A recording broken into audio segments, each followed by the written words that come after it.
Le Danemark, à en croire certains politiques français, c'est le modèle à suivre en matière d'immigration. Regardez le Danemark, un tour de vis sans précédent. Un exemple qu'on peut reprendre en main la politique d'immigration. La rupture que je demande, moi, sur l'immigration, eh bien, eux, ils l'ont fait. Le patron des Républicains, Éric Ciotti, est allé voir ça de plus près. Il s'est rendu au Danemark ces 2 derniers jours. Sur son compte Twitter, des photos et ses impressions. Échange très enrichissant avec le ministre danois de l'immigration et de l'intégration. Le Danemark a écouté son peuple et a grandement freiné l'immigration. L'ancien député socialiste et actuel porte-parole du gouvernement, Olivier Véran, s'est lui aussi rendu au Danemark au début du mois pour mieux comprendre ou peut-être s'inspirer des mesures prises pour réduire les flux migratoires. Il va par où? Allez, hop. Le Danemark est devenu au fil des années l'un des États les plus fermés d'Europe. Depuis 2015, le nombre des demandeurs d'asile a été divisé par 10. Tout est fait pour décourager les étrangers. Accès restreint aux allocations, préférence nationale pour les logements sociaux, tests de langue renforcés, expulsion en cas de manquement à la loi. Une politique de fermeté orchestrée par la gauche au nom de la défense de l'État-providence. Quand on parle d'intégration, c'est comment les gens peuvent travailler, mettre leurs enfants à l'école, apprendre la langue. Le nombre de personnes compte. Et si nous avons trop de personnes, c'est impossible de les intégrer correctement. Alors, le gouvernement social-démocrate danois de Mette Frederiksen, réélu aux dernières législatives, a-t-il joué sur le terrain de l'extrême droite pour mieux la faire reculer? Fait-il preuve de réalisme comme il l'assure? La politique migratoire danoise va-t-elle inspirer la classe politique française? 3 invités pour en débattre, à commencer par Louise Sandager. Bonsoir madame, vous êtes correspondante à Paris pour la radio danoise 24/7. Et vous estimez qu'au Danemark, plus personne ne doute en effet aujourd'hui que c'est la bonne politique migratoire. Les Danois sont convaincus dans leur ensemble que leur modèle d'État-providence ne pourrait pas être conservé s'ils accueillaient trop d'immigrés. À côté de vous, Renaud Large, bonsoir. Bonsoir. Vous êtes expert associé à la Fondation Jean Jaurès. Vous avez publié d'ailleurs en janvier dernier une note d'analyse sur la transformation de la social-démocratie danoise. C'est pour ça que vous êtes là, bien sûr. Selon vous, la politique danoise en matière d'immigration, elle mérite de s'emparer d'un sujet que presque aucune gauche européenne n'a pris à son compte. La gauche française doit se saisir de cette question. Et vous ajoutez, elle doit sortir de la politique de l'autruche, comme vous y allez. Et à côté de vous, Pascal Perrineau, vous êtes politologue, bonsoir, professeur émérite des universités à Sciences Po. Vous estimez que oui, les Français sont préoccupés par la question d'immigration, mais le modèle danois serait difficilement réplicable chez nous, car la taille des pays, les frontières et les cultures sont évidemment très différentes. Et on démarre, Benjamin, avec le chiffre du jour pour comprendre. Exactement, moins dont on parle. 28%. Au Danemark, l'immigration a diminué de 28% entre 2014, année précédant la crise des migrants, et 2019, année qui a précédé, on le sait, la crise sanitaire. Et le nombre de demandes d'asile a chuté de façon plus massive encore, avec 82% de dossiers déposés en moins. Louise Sandager, on commence par vous. D'un point de vue purement statistique, la politique migratoire danoise semble être convaincante et efficace, peut-être même au-delà des objectifs prévus par les gouvernements successifs. Oui, je crois même le gouvernement est un peu étonné que ça marche. Donc vous avez raison, c'est restreint maintenant, c'est très difficile d'entrer au Danemark. Et comment la population s'est perçue? Est-ce que ça a permis, par exemple, de s'interroger sur le vivre ensemble? Est-ce que les Danois adhèrent en effet massivement et ça permet une cohésion de la société?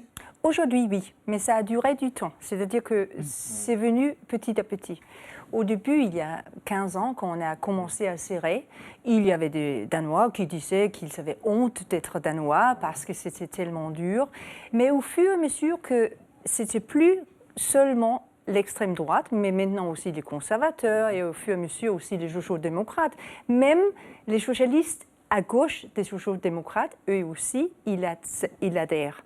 Donc finalement, aujourd'hui, c'est presque toute la société. Consensuel, Renaud Large, et cette politique, elle est quand même très dure, la politique d'asile notamment, qui rend presque le droit d'asile inexistant. Il faut rappeler que, par exemple, au Danemark, la Syrie est désormais considérée comme un pays sûr. Absolument. Je pense que ça serait une erreur que de considérer la politique d'immigration danoise uniquement sous le volet immigration. Parce que le titre du ministre en charge à l'époque, en 2019, Mathias Tesfaye, c'était le ministre de l'intégration et de l'immigration. Et donc l'enjeu aujourd'hui sur la politique danoise, c'est bien d'intégrer mieux les populations. Et en réalité, c'est de se concentrer sur la permanence et la continuité de l'État-providence, qui est un État-providence qui est fort au Danemark. Et les sociodémocrates sont arrivés à la conclusion que pour bien intégrer, il faut intégrer moins de gens, contrôler les flux, être plus souverain sur les flux pour mieux intégrer. Pascal Perrineau, il y a des dispositifs qui nous étonnent quand même, des quotas de 30% d'étrangers dans les quartiers avec des déménagements contraints et forcés pour la mixité. C'est pour éviter la formation de ghettos. Oui. Alors en effet, les conséquences peuvent être redoutables parce que des gens qui sont établis dans ces quartiers depuis longtemps se voient dans l'obligation de déménager. Mais quelque part, si vous voulez vous attaquer à cette création de ghettos sur le territoire, regardez le territoire français. On sait très bien, par exemple, vous allez en Seine-Saint-Denis, il y a maintenant des quartiers qui sont des ghettos dans lesquels il y a 90% d'étrangers, d'hommes et de femmes issus de l'immigration. Et ça crée des problèmes. Ça crée des problèmes pour ceux qui sont à côté de ces quartiers, ça crée des problèmes pour ceux qui sont dans ces quartiers et qui, quelque part, rentrent dans un processus d'enfermement communautaire. Si vous voulez casser cet enfermement communautaire, parfois, en effet, il faut avoir recours à des politiques qu'on appelle des politiques dures. Mais on se demande parfois si en matière d'immigration, il ne faut pas plutôt des politiques fermes que pas de politique du tout. Ce qui est un peu le cas français. On va y revenir tout à l'heure. Quelle est la politique. Non, mais juste une question avant d'évoquer les conditions de l'attribution de la nationalité. Une question à vous, Louis Sandagère. Le contre-champ, les populations qui obtiennent la nationalité, les immigrés, se sentent-ils finalement inclus, acceptés? Y a-t-il un consensus aussi du côté des émigrés? Pas forcément. Pas forcément. Mais aujourd'hui, c'est-à-dire qu'il y avait avant et après. Et aujourd'hui, je crois même les immigrés, ils savent quand ils viennent que c'est comme ça, qu'il faut passer un test de langue, il faut passer un test de nationalité qui est très très dur. Même une grande partie des Danois ne peuvent pas passer. Mais c'est important, je trouve, de savoir que c'est pour justement, en tout cas ça c'est l'argument de Mette Frederiksen et tous les politiques, c'est que c'est vraiment pour sauver cet état de cet État-providence, comme on dit. Alors Nadia, effectivement, comment fait-on pour obtenir la nationalité?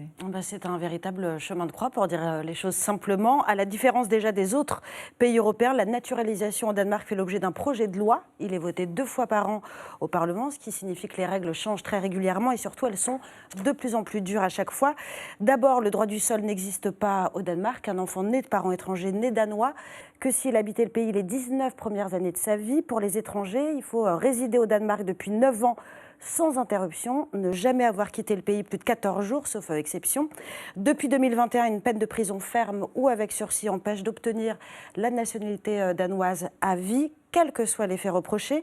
Il faut aussi par avance confesser d'une certaine manière tout ce qu'on a pu faire de mal, c'est-à-dire un petit excès de vitesse ou une amende impayée. Ceux qui ne répondent pas à ces exigences peuvent passer devant une commission du Parlement dont la présidente disait, et ça c'était en 2021, qu'elle rejetait systématiquement toutes les demandes de personnes musulmanes. C'était dit et totalement assumé. Et puis ensuite, vous en parliez, il faut plancher sur un test de langue et un test de citoyenneté. 32 bonnes réponses sont exigées sur 40 questions, pour le moins surprenantes, très exigeantes. En 2016, par exemple, on demandait ça. Quel restaurant danois a décroché la 3e étoile du guide Michelin en février 2016? Ou encore, dans quelle constellation l'astronome danois Tycho Brahe, je dis très mal son nom, a découvert une étoile au XVIe siècle? Effectivement, pas sûr que les Danois eux-mêmes sachent répondre. Vous ne pouvez pas répondre? Non. Alors, sans surprise et pour conclure, un prétendant à la nationalité sur 2 est recalé et on atteint le nombre de naturalisations le plus faible depuis 40 ans. Louis Sandagère, question pour vous, encore une fois. Cette procédure très très dure, elle est faite pour dissuader ou elle est faite pour intégrer? C'est pour décourager? Oui, c'est pour décourager. Pour être franche, moi je pense que c'est parce qu'on ne peut pas faire une loi contre les musulmans. Donc on a fait une loi qui aujourd'hui est tellement élitaire et scolaire que s'il y a un professeur américain qui vient, il peut peut-être passer mais c'est clair que vous pouvez trier beaucoup. Mais ce que vous dites, quand vous dites on ne peut pas exclure les musulmans, c'est que c'est malgré tout le but? Je crois qu'il y a même un consensus entre les partis politiques que c'est le pays, c'est les immigrés de pays musulmans qui posent problème. Il faut savoir que dans les années 80, on avait au Danemark les lois migratoires peut-être les plus libérales au monde. Et à l'époque, il y avait un ministre qui disait « Oui, tous ces gens-là, ils sont intégrés en 7 ans ». Mais 7 ans plus tard ou 10 ans plus tard, on a vu que ce n'était pas le cas. Et ce qu'on a peur, c'est qu'il se développe des sociétés en parallèle. Parce que là, on ne peut pas garder cet État-providence. Donc, pour cela... Vous évoquez le séparatisme. Oui, exactement. Il faut, si on a un État-providence, il faut une cohérence. Renaud Large, concrètement, est-ce que c'est applicable en France ou pas? La réponse, très clairement, c'est non. Pourquoi? Plein de raisons. D'abord, une raison géographique. Enfin, la France, on n'a pas la même façade maritime, on n'a pas le même accès continental que le Danemark, donc c'est un premier point. Deuxièmement, on est 10 fois plus nombreux que la population. Enfin, le nombre, c'est pas forcément une raison en soi. Ça joue quand même. Ça joue, si vous voulez, sur la gestion des politiques migratoires. Des raisons éthiques, peut-être enfin, aussi, parce que là, quelque chose de très islamophobe. Sans doute également. En revanche, je pense qu'il y a un dernier point, c'est qu'on n'a pas la même histoire politique. Plus qu'une question éthique, on a la même histoire coloniale aussi, peut-être. Sans doute également, mais la même histoire politique. On ne conçoit pas la politique de la même manière au Danemark et en France. Et donc, l'objet de la note qu'on avait faite à la Fondation Jean Jaurès, c'est pas de juger. Nous, on ne juge pas. C'est juste un cas un peu spécifique dans la social-démocratie européenne, la social-démocratie danoise. Et donc, on trouvait qu'en tout cas, il prenait un sujet, le sujet de l'immigration, qu'aucune autre social-démocratie européenne n'a souhaité prendre. Les social-démocraties européennes, soit font la politique de l'autruche, c'est-à-dire ne souhaitent pas voir le sujet, pourtant, malgré les sondages, on va peut-être y revenir tout à l'heure sur l'intention de la population sur le sujet, soit étaient dans une logique caméléon, c'est-à-dire copier-coller ce que l'extrême droite fait, ce qui, à gauche, est aussi une erreur, à mon avis. Et troisième option, l'esquive, c'est-à-dire de ne pas en parler. Mais les sociaux-démocrates danois, ils ont fait autre chose. Ils ont été regardés dans leur propre histoire, dans l'histoire de leur pays, quelle était la position, on en reparlera j'imagine tout à l'heure, mais quelle était la position des uns et des autres sur le sujet dans les années 80 pour comprendre comment se projeter vers l'avenir. Alors, juste pour revenir au moment où il y a eu cette élection, l'archive nous ramène au 6 juin 2019, c'est sur France 24, compte rendu de la victoire des sociaux-démocrates aux élections législatives danoises et l'arrivée au pouvoir de Mette Frederiksen, qui est toujours au pouvoir. Une arrivée triomphale. Après 4 années dans l'opposition, le centre-gauche retrouve la majorité avec plus de 29% des voix. Ensemble, nous avons créé l'espoir de changer le Danemark, d'améliorer le Danemark. C'est une très grande victoire, historique. Une défense de l'État-providence accompagnée d'une politique migratoire musclée. La chef de file de la social-démocratie danoise a promis de limiter l'arrivée de réfugiés dans le pays. Des idées venues tout droit de l'extrême droite qui a subi un cinglant revers. Pascal Perrineau, on regardait les sondages ce matin et c'est vrai que les électeurs de gauche aussi en France veulent une politique migratoire plus sévère. Ils sont durs, que ce soit les écologistes, que ce soit les socialistes. Est-ce que la gauche, pourquoi la gauche française, eh bien, à un moment donné, ne s'inspire pas de ses collègues danois ? Parce que, si vous voulez, la gauche, depuis maintenant de nombreuses années, se construit ou croit pouvoir se construire sans le peuple. Vous savez, c'était le titre d'un livre de Laurent Bouvet qui s'appelait « La gauche sans le peuple ». Vous savez, en sciences politiques, il y a de plus en plus d'études qui montrent l'incroyable embourgeoisement de l'électorat de la gauche, ce qu'on appelle la gentrification. En effet, la gauche a décidé de déplacer son combat du terrain social et économique vers le terrain culturel. Vous prenez le gouvernement Jospin, vous prenez François Hollande, que retiendra-t-on ? On retiendra des grandes réformes sur les mœurs, plus les 35 heures. Voilà. Le mariage pour tous. Il n'y a plus, en effet, de grandes implications sur le terrain social et économique. Il faut faire très attention quand on regarde la première ministre danoise. C'est une femme qui vient de la gauche du Parti socialiste danois et elle a occupé avant des fonctions qui étaient des fonctions sociales. Elle a été en particulier ministre du Travail. Et c'est au travers de la question sociale qu'elle est venue à la question de l'immigration en disant il y a là, en particulier pour les travailleurs danois, des menaces sur l'État-providence, sur le terrain de l'aide sociale, sur le logement social. Et donc nous allons agir de manière vigoureuse sur ce terrain. Il faut savoir que c'est par la question sociale. Hein. En France, on a trop l'habitude de dire c'est du racisme, c'est de l'islamophobie, etc. Non, c'est au travers de la question sociale que la question migratoire a été posée. Renaud, pour aller quand même jusqu'au bout de ce sondage, c'est vrai qu'en même temps, les socialistes disent en France, l'immigration, ce n'est pas un sujet prioritaire. Et on le voit dans les sondages. Donc, on ne veut pas se faire contaminer par la pensée de droite qui dit que c'est un sujet qu'il faut traiter immédiatement et que c'est le principal. Alors, je suis à moitié d'accord et à moitié pas d'accord avec ce que vous venez de dire. Pour la raison suivante, c'est qu'on observe, dans les derniers sondages qu'on a réalisés à la Fondation Jean Jaurès avec l'Institut BVA, qu'en fait, la population, les sympathisants de gauche évoluent fortement sur ce sujet-là. Depuis 2018, le durcissement sur une thématique qui est celle « Y a-t-il trop d'immigrés en France ?», les sympathisants de gauche vous répondent dans une proportion de plus 21 points que oui, il y a trop d'immigrés en France. Comment on l'explique ça ? Je pense qu'il y a beaucoup de raisons à ça. Le fait de ne pas en parler, ou en tout cas que les représentants de la gauche appliquent les 3 items que je vous expliquais, soit l'autruche, soit le caméléon qui copie-colle, soit l'esquive, qui n'en parle pas, fait qu'il y a du ressenti qui se crée sur ce sujet-là. Et ce que les sociodémocrates danois ont fait en 2015, c'est de dire on va regarder le sujet en face. Et Louis Sandager, est-ce que ça a marché vraiment? Parce que c'est vrai qu'on regardait sur l'extrême droite. On nous dit que l'extrême droite danoise a faibli, elle a chuté. Oui, mais en même temps, donc c'était un calcul politique. C'est un calcul, mais elle ne s'est pas recomposée en même temps. Il n'y a pas d'autres partis qui sont nés et qu'au final, on est dans un étiage, certes moindre, mais quand même de 15% à peu près, au lieu de 20%. Non? Ça existe toujours, mais ils n'ont pas du tout le même pouvoir qu'avant. Pendant 10 ans, c'était l'extrême droite qui avait le pouvoir, parce qu'il y avait un gouvernement conservateur qui n'existe que parce qu'il avait le soutien de l'extrême droite. Aujourd'hui, ça se finit. Il y a des petits partis très affaiblis, et c'est Mette Frederiksen qui a totalement adopté la politique de l'extrême droite. Donc assécher les voix de l'extrême droite en adoptant les méthodes de l'extrême droite, Pascal Perrineau?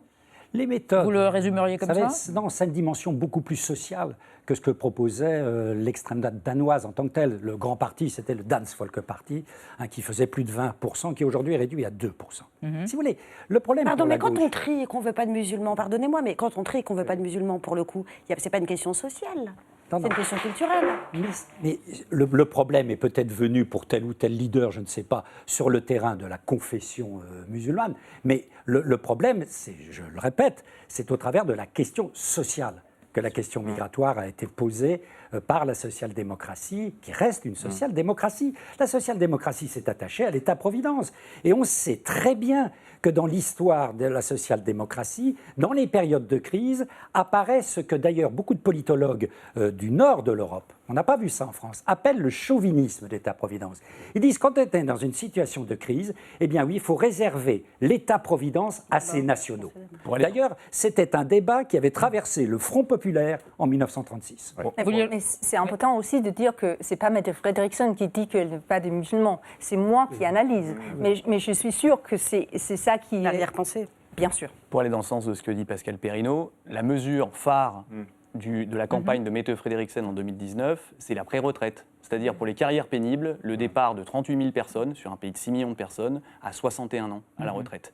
Pour les carrières pénibles, donc ouvriers, maçons, son ministre de l'Intégration et de l'Immigration était un ancien maçon et un fils de réfugié rwandais. Donc c'est pour vous dire que, à nouveau, loin de moi l'idée de juger le sujet, mais le social était vraiment prégnant dans la politique des sociodémocrates danois. Et c'est un des arguments de ceux qui défendent en France la politique danoise, et notamment d'anciens socialistes qui sont désormais au gouvernement. Écoutez Olivier Véran. Je rencontre ici à Copenhague les responsables de la classe politique danoise, notamment les sociodémocrates qui sont au pouvoir, pour pouvoir comprendre comment ce centre-gauche, cette social-démocratie à la danoise, a opéré une mutation idéologique assez importante qui lui a permis de mettre au tapis l'extrême droite. Alors la social-démocratie danoise a commencé à avoir un discours assez ferme sur les questions migratoires et les questions d'intégration. Des mesures qui ont été très bien acceptées par la population. Renaud Large, Véran, Ciotti, Éric Ciotti des Républicains vantent le modèle danois. Et c'est-à-dire que la France va forcément tendre vers une politique d'immigration quand même plus à droite, finalement. La réponse, c'est je ne pense pas, pour une raison simple. À nouveau, le Danemark n'est pas la France. On n'a pas la même culture politique. Peut-être pour vous répondre, nous, on a des traditions historiques sur le sujet de l'immigration qui sont des traditions qui sont celles d'une nation citoyenne. Qu'est-ce que ça veut dire, une nation citoyenne? Ça veut dire qu'on choisit de devenir français un jour. Je vais vous prendre 2 cas. Le cas du résistant communiste Misak Manoukian, qui a dit à ses bourreaux, vous avez hérité de la nationalité française, moi je l'ai mérité. Et donc, la France est un pays, je peux prendre un deuxième cas, qui est celui du décret du 26 août 1792, qui est un décret révolutionnaire, qui nationalise des personnes qui ont aidé la France et qui sont nées étrangers. En France, on peut naître étranger et devenir français. Ça, je pense que c'est des traditions françaises qui sont des traditions républicaines dans lesquelles on ne se penche plus. En fait, en réalité, l'histoire de Manoukian est un petit peu connue, mais le décret de 92 est plus du tout sur le devant de la scène. Et c'est peut-être ce travail d'histoire des idées politiques qu'on a à faire pour la gauche en France et trouver notre propre manière de traiter le sujet de l'immigration. Pascal Perrineau, c'est vrai que le gouvernement qui se succède disent humanité et fermeté. Vous savez, c'est les deux grands mots. Il va y avoir une nouvelle loi sur l'immigration. Alors, ça a été beaucoup modifié. C'est 130 fois de modification dans votre pays, au Danemark. Alors, est-ce qu'on peut, à un moment, est-ce qu'on va rester sur cette ligne-là, cette ligne de crête compliquée entre humanité et fermeté, ou on va pencher plus vers la fermeté pour vous? L'un peut aller avec l'autre, je crois. Vous pensez? La fermeté n'est pas contre... Mais non, la fermeté n'est pas contre... Vous qualifieriez d'humanité et de fermeté le modèle danois? Écoutez, ils défendent... Un gouvernement danois défend avant tout les Danois. Hein. Bon, et les Français, donc voilà. Hein. Ça n'a rien d'exceptionnel. Je ne crois pas que les immigrés ou les étrangers qui vivent sur le sol danois se sentent dans un pays ennemi. Hein, je ne crois pas du tout cela. Hein. Donc, pour revenir à la France. Voilà, le problème, c'est le problème de l'entrée et de la régulation des flux d'entrée. Mais il faut se méfier parce que la gauche française a toujours eu une espèce de fascination pour les modèles étrangers. Hein. Quand j'étais jeune, en 68, il y avait le modèle castriste, etc. Puis après, dans la social-démocratie, il y a eu le modèle suédois. Maintenant, il y a le modèle danois. Hein. Et cela montre, si vous voulez, une relative incapacité, parfois, de la gauche française à réfléchir sur elle-même. Or, elle a à réfléchir sur elle-même. Parce que vous savez, dans l'histoire de la Ve République, jamais la gauche n'a été aussi faible en France. Hein. Elle est faible parce qu'elle a perdu les catégories populaires. Et l'immigration, ce n'est pas le facteur essentiel, mais c'est comme elle a mis la poussière sous le tapis, hein, eh bien c'est là-dessus qu'une partie des couches populaires françaises sont parties voir ailleurs. Renaud Larche, c'est peut-être aussi parce que le Danemark, quelque part, a dépolitisé la question, quelque part. C'est aussi ça qui s'est passé. C'est parce qu'on n'en a pas fait forcément un objet politique, mais qu'on a essayé d'associer, d'en faire un sujet, vous disiez, social et sociétal. Peut-être d'une part. En revanche, ils en ont fait, et on l'a assez répété, un sujet très social, pour le coup. Ce que je ne vois pas dans les déplacements actuels des institutionnels français. Qu'ils soient de gauche ou de droite, hein, d'ailleurs. De gauche ou de droite, le sujet social n'est pas trop pris en compte. Alors qu'à nouveau, c'était un sujet majeur de l'élection législative de 2019. Allons bon, les voilà myopes, une fois de plus. Merci en tout cas à tous les trois d'avoir participé à ce débat et d'avoir exploré la question du jour autour de le modèle danois d'immigration qui inspire et pourquoi autant les politiques français.